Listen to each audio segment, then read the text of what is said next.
Hey everyone, welcome to SwitchHub TV. It's your host Wai and John. Every episode we'll bring in someone from the science industry to talk about their career. Today on the show we're honored to have our good friend Brisa. Brisa is a laboratory technician at a global biomedical research company. Brisa, welcome to the show. How are ya? Hi, good. How are you? Good. We're good. So Hi, Brisa. let's start from the beginning, I guess. Like, how did you initially get into science and why? I was always curious since I was a child, especially into like bioscience. Um, then in Mexico, well, I'm from Mexico, so I studied there, and I picked biotechnology engineering, but it wasn't pure science. It was also engineering, so it was more about reactors, bioreactors, and producing things. So biotechnology is about using knowledge from nature into products for humans or services for humans, and I was more research, so I changed my degree to chemistry science, and I think that helped me a lot because it's very broad as well. So once I had the basis of like organic chemistry, biochemistry, physical chemistry, which was very hard for me as well, um, then I picked which one I prefer. Like I am more into the organic than the inorganic chemistry. But it was very hard in Mexico, it would have been easier for me to find a job in chemistry Right. than when I came to Australia. Yeah, and it's interesting, right? Because I don't really know anyone who grew up studying in Mexico. In terms of science, how's it like studying science there, I guess? And is it popular? Is it as popular as it's here in Australia? Like, what are the prospects for someone there? And what was your experience like there? Yeah. Like, is the I country can only, cultural differences?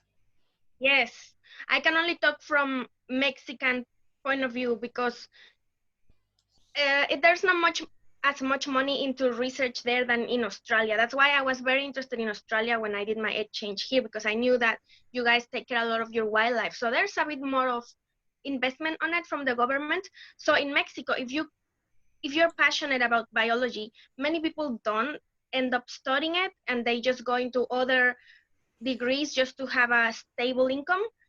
Wow. Yeah. So there's Wow. not much of a path there versus here.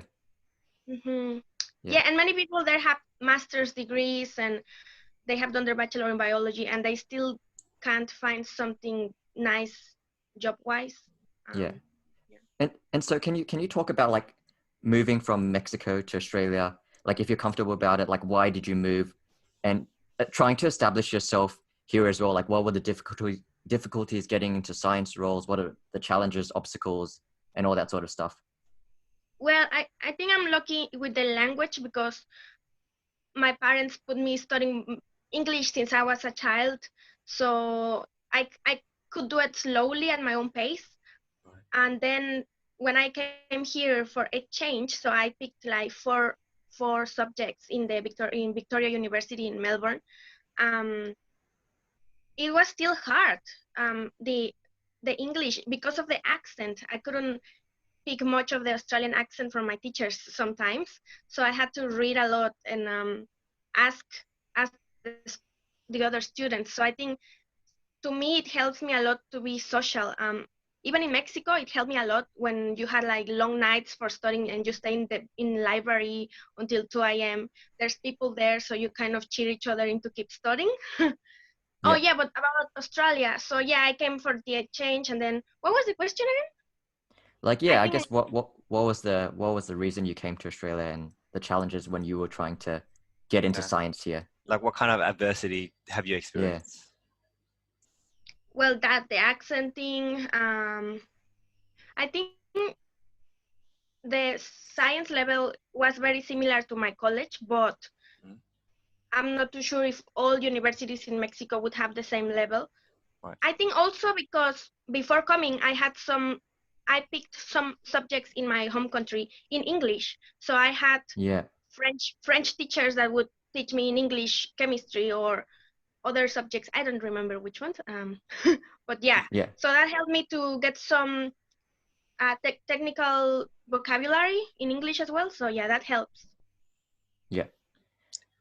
And what about getting into science when you got to Australia? How did that became like, because, you know, as from Mexico to Australia, I find that a little bit difficult in terms of trying to find a job. So is there a Yeah, different career jobs path that wise. you Yeah. actually went to in order to get to science, or how did it happen?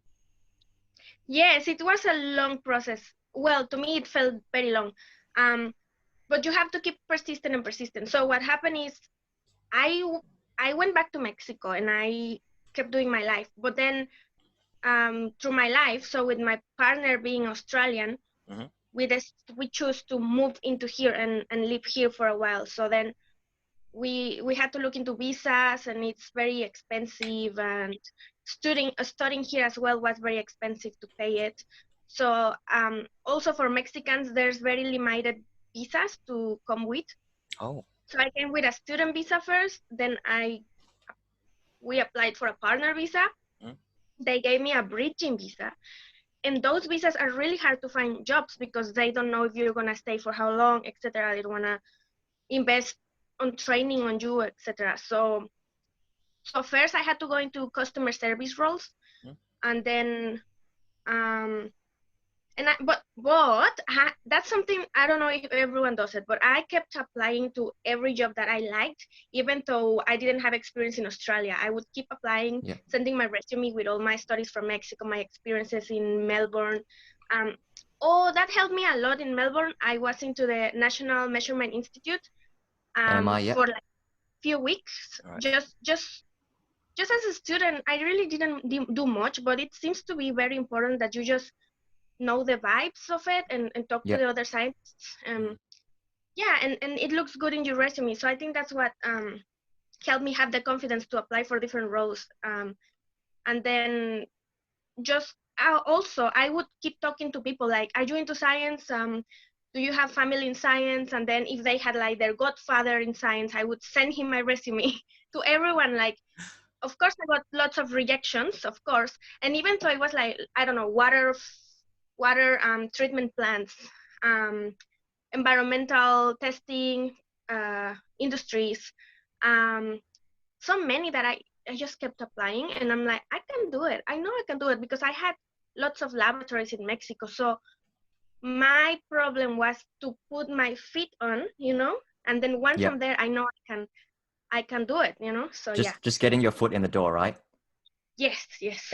And then the thing is, and like I want to expand on John's question as well, because this is what sort of John was alluding to. I mean, it would have, like you're saying now, it was really tough for you to like break into the industry. You sort of had to go here and there and take on roles here and there. And I assume the majority of those were contract roles, right? Like 3 month, whatever, 6 month, Yeah, they're not things full like that, time, right? right? Yes. Yeah. And So yes, that's true. Actually, that helped me a lot. Yeah, keep going, yeah, keep going. no, sorry, because like I from my, I guess, experience of like looking for jobs, like a lot of the times they'll just say that you have to have PR or citizenship to apply. So then you couldn't go for those roles, but you just had to make it work for the ones that you had. So that's why you had a bunch of different contract roles and went from labs here and there, right? Can you just talk about like that in terms of like the different roles that you had to sort of go through to try and get to where you are now? Yes, I had to go to a lot of interviews, and when I finally went, so I went to this interview for an IVF company for a lab technician in the endocrinology laboratory. Mm. So I was really surprised because I was working in IGA, and I had connections through family, but it's not like they're gonna get you. And they didn't hire me. They hired someone with a master's degree from New Zealand because of the visa situation, etc. Yeah. And then, but when he quit and they needed someone quick, they called me, and I'm like, yes, tomorrow I can start.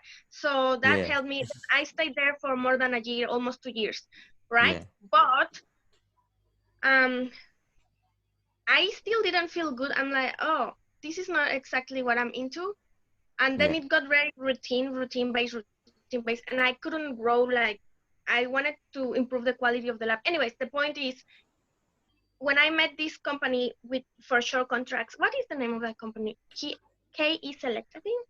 Yeah. I don't know, but they help people. They help students. They help people that's here in exchange or with temporal visas to find short contracts. And I loved it because they really helped. They got me into the St. Vincent's Hospital. I was so happy there, even though it was like 2 months, I think, like really short. But it was really interesting just because I had experience with the same machine that they use.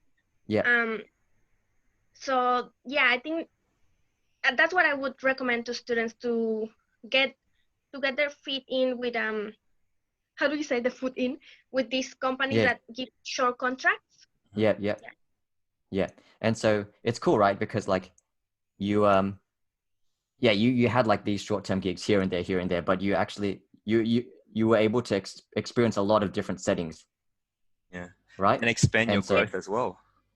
And the culture, the different culture depending on the companies, because it was private sector and then public sector, and then now I'm in private again, but it's very different because the other was Aussie and this one is like global, so it's very different. Right. Yeah. I guess we'll get into that a bit later. But did you at any point have any doubts about whether the science or lab life was for you? Because you're applying to all these jobs, you're getting only these 3-month, 1-month contract roles, whatever. Was there any point where you're like, oh man, maybe I should just go into something else? Maybe I don't know, like retail, hospitality, or whatever. Or even and IT. you were thinking IT, or something else like this is not for me, or were you always like, yep, this is what I'm going to do, and whatever it takes, I'm going to get there? I just for financial issues, obviously I thought, oh, maybe I should get into another thing that's like office work, admin, customer service, and it's more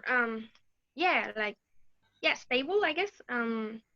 But I knew I would only do that for financial stability, and at the end, I wouldn't be very satisfied. I know not many people think like that, so it's hard because it's really hard to take that decision. And then I'm like, well, to be honest, I'm in Australia. I'm already sacrificing things that I'm not with my family, etc. So at least in my career, I want to enjoy it, what I'm doing. So I'm like, I want to be passionate about it. So even if I was right now in another kind of sector, I would still be having my eye looking at all the other things that I could do, like, oh, I kind of like this, I kind of like that. In science. You raise a good point. In order to progress your career, you're going to have to be passionate about it. You're going to have to enjoy what you do. And that's all based on passion. It's all based on your interest, and plus self-development, self-growth in a career. That's a bonus. Yeah, being curious, because I think that's, even if I'm not, like when I was in Eurofins, for example, that's an environmental testing company, and they're huge, etc. But even though I wasn't a lab tech, I was in data entry. I really enjoyed my experience there. Like I learned, I met other scientists around Australian ones. You know what I mean? Wait, so you say data entry, meaning like you're in the computer career, kind of like IT career? No, data entry, like I would help them write the reports for the clients. Well, I would help them write the results from the lab into their database, and then someone else writes the reports. So it was, but I still enjoyed, like, I would ask them everything, like, what's this, what's that, and it was cool. It's cool when you can ask in where you're working at, and they see that you're interested, and you're not just there for the salary or the, just. Security works too. So like when you're doing your data entry role, you also inquire what they do and how it's done, how they do it. Yeah, and then you get more exposure. That's right. Oh, that's good. So I guess going on from John's point, like what were the things, what were the lessons that you learned when you were doing that data entry role that you were able to bring forward? Because, you wanted to ultimately end up in a lab. And so you took on that role for practicality reasons. But what were the lessons that you learned that you were able to bring forward to your next roles? Just if you could provide some insight there. I think the roles that I've been through, data entry was very important because you have to be detail oriented, very precise, but at the same time quick. So I think, what did I learn from data entry? I don't know. I guess like, but you know what, the practice, It's just you just need the practice, Yeah, the it's the practice, the practice. practice. That's Yeah, right. because Yeah, it's yeah. not just theory, Yeah. but in practice it's So different. So when you were doing the data entry and stuff like that, did you learn things in terms of like maybe test plans and things like that? Okay, like for this sample, this is how we test, like these are the tests, this is like the test that you would have to undertake for this sort of sample and that sort of stuff. Did you learn that sort of stuff as well or not really? well, it was interesting. So right now I don't remember all the details because I guess I wasn't so interested on it. Like Yeah, once I thought, okay, do I like this or not? Do I go into a different thing? Then my brain kind of bloop, you know. I still remember the cool parts that I can apply into my life. For example, like I didn't know about the endotoxins that you have to test even for endotoxins, like the particles that the secretions that the bacteria leave. I thought that you only clean for bacteria and that's it. No, yeah, also their products. So I didn't know about that. And yeah, I found it really interesting as well. Like in all yeah, the products that I use, they have Right. to go through all these. Yeah. yeah. And so in terms of your role now, right? Um, so what in terms like yeah, your day-to-day role, like what do you do? Has COVID impacted like what you do in terms of like the demand of testing or whatever? Um, and has it changed the way of working? Yeah, so if you could provide a bit of context about like what you do and all that sort of good stuff. Or how it changed Well, the industry. how it changed. Oh, what I'm doing right now. Yeah. Yeah, So because my first science position was working with blood samples. So everything I think in my positions have been like blood samples in IVF, blood samples now in pathology in the St. Vincent's Hospital. And now I'm with blood samples, but it's for cancer immunotherapy research for clinical trials. So this company gives services to clinical trials to different sponsors and clinicians from around the world, actually. So we get samples from Taiwan, um, from from here, Australia, Japan, Korea, and other parts. I don't know. Sorry, there's a fly. yeah, that's So I found it really interesting. I got lucky to get into this company because they're trying to find ways to they're trying to find a different way to fight cancer in our bodies without chemotherapy or plus chemotherapy by helping our immune system to fight it because the cancer tricks the immune system in so many different ways. So it yeah, depends which cancer you have, where do you have it, and what we do is these people that are into different drugs, they have different points in time where they have to go for blood to give a bit of their sample, and yeah, then we can see how it is evolving, how their immune system is evolving, how their different cells like the monocytes, leukocytes, how they're um, reacting to the different antibodies. And it depends as well what the sponsor wants to see in which assay they are testing. So the company is growing, and yeah, there's a lot of potential I think into this, yeah, and I'm happy to be part of it. Yeah. yeah. And so sorry, I just like one question, right? That just because I assume that the blood samples come in and you test that. How did COVID change that, especially during lockdown and many parts of like Europe and America still in lockdown? Did that cause delays for samples coming in, samples going out? How did that change, in terms of like how you guys tested, what you guys could test? Like if you could just provide some insight there. Yeah, the hard part for me personally is that I couldn't do home office, so I was considered an essential worker. So I had to keep going out, and I had to see all the changes like through COVID outside in the world. Anyways, so I had to go, and the problem was with deliveries because all the like customs were freaking out in all the countries, so they would have lots of delays, and that would affect the sample because they have like stability windows. Yeah, So it was hard for us. We would get some samples very late. We wouldn't know at what time they're coming. Um, and then we would have to stay there longer shifts. This is not because I got asked to stay, but I wanted to stay to not waste the sample, and COVID made it really hard with the yeah, logistics deliveries. That's what impacted us. Oh no, another thing is the suppliers. Like, oh my God, the nitrile gloves got really much more expensive. Yep. Some PPE, yep. tubes and some other lab supplies take ages now in arriving because they get imported, and everyone around the world is looking for them somehow. So now it's really, you have to order them with much more advance, in much more advanced, like, yeah. Right. Yeah, but it seems like you guys made it work. Were there any scenarios where you guys had to actually toss out samples because it had just passed that acceptable stability window and things like that due to like shipping delays from COVID? Yeah, not many, but only, like, let's say I got one sample that needed originally 5 assays, and now I can only do one. So that was sad, like, but not. I don't remember many samples that I couldn't test at all. Maybe one or two. Yeah. What was the other thing? I forgot the other thing I was No, gonna no, say. that's good. I was just wondering, like, yeah, I guess Oh generally yeah, the how, COVID. Yeah, yeah, like we did have some like to adapt with COVID. We needed to to give a little like questions to everyone that's coming into our lab, because our lab is really tiny. It's a really tiny team as well. So then we had to use masks inside the lab, etc. Yeah, so it was a bit harder with COVID. I got tested twice just to make sure that I'm okay, because I'm using public transport. So yeah, yeah, COVID made it hard. Yeah. yeah, Yeah, I can imagine. I mean, most of the industries are already impacted by COVID.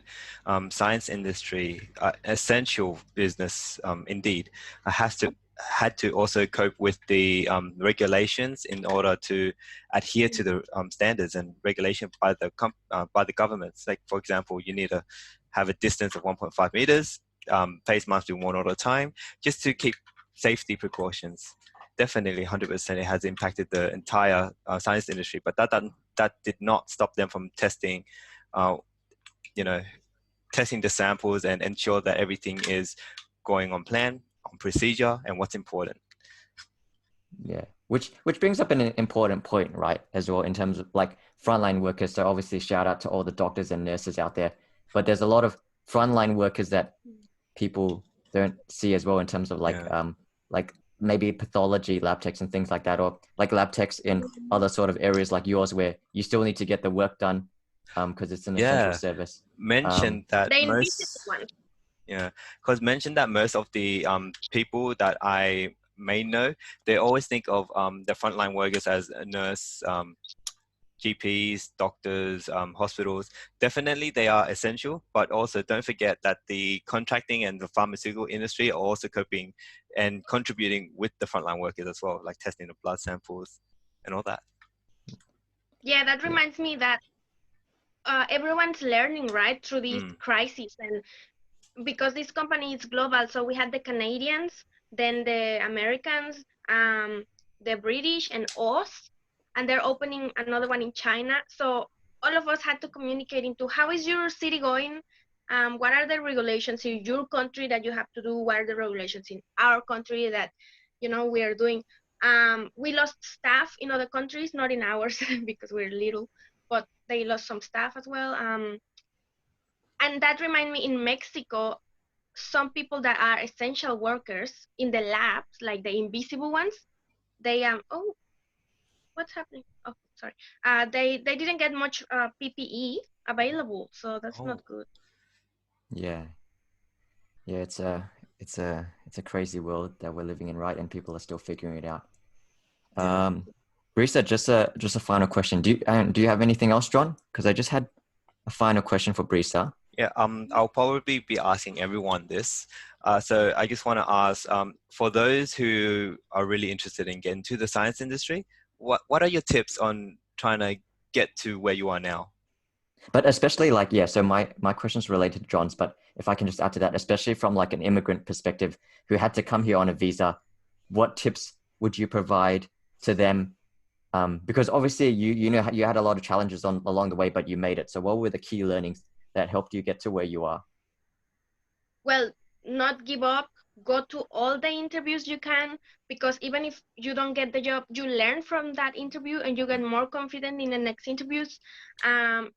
And don't lose confidence with all the rejections that you're gonna get, because it's harder for immigrants to get it. Like, Yeah. and once you have a little tiny experience, so maybe don't be very, like, be very humble maybe into which position you're going to, because maybe you come here like, oh, I got a master's or something, but no, go into anything, because you're gonna learn heaps. You're in another country, so even if you get into a position that's less than what you would have in Mexico or in your country, that gives you a platform to then go into other ones. So that's a tip. But for students, like, just don't give up, keep applying about what you are passionate about. Like, don't, what else? Yeah. Don't compromise. Yeah. Yeah, go for it. Yeah, that's cool. Oh, and also that thing that you remind me about, the little contracts, like that, those are really cool. HR companies, how you call them? Recruitment companies. Recruitment. Those, yeah, the recruitment companies, they are very good. If you find a recruitment company that's into the science sector, they're really nice because they already have contacts. So for us that are new in the country, we don't know exactly which companies are nice, etc. They help you to be there. Yeah. All right. Thanks, Brisa. We really enjoyed having you on the show. Mad respect for you, Brisa, for all the endure and, you know, endeavors that you have persisted, and you got through just great, just the way you are. Yeah. No, thank you, guys. Cheers. Thank you. Cheers, Brisa. Thanks. It's good seeing you again. Have a good one. See you soon. Bye.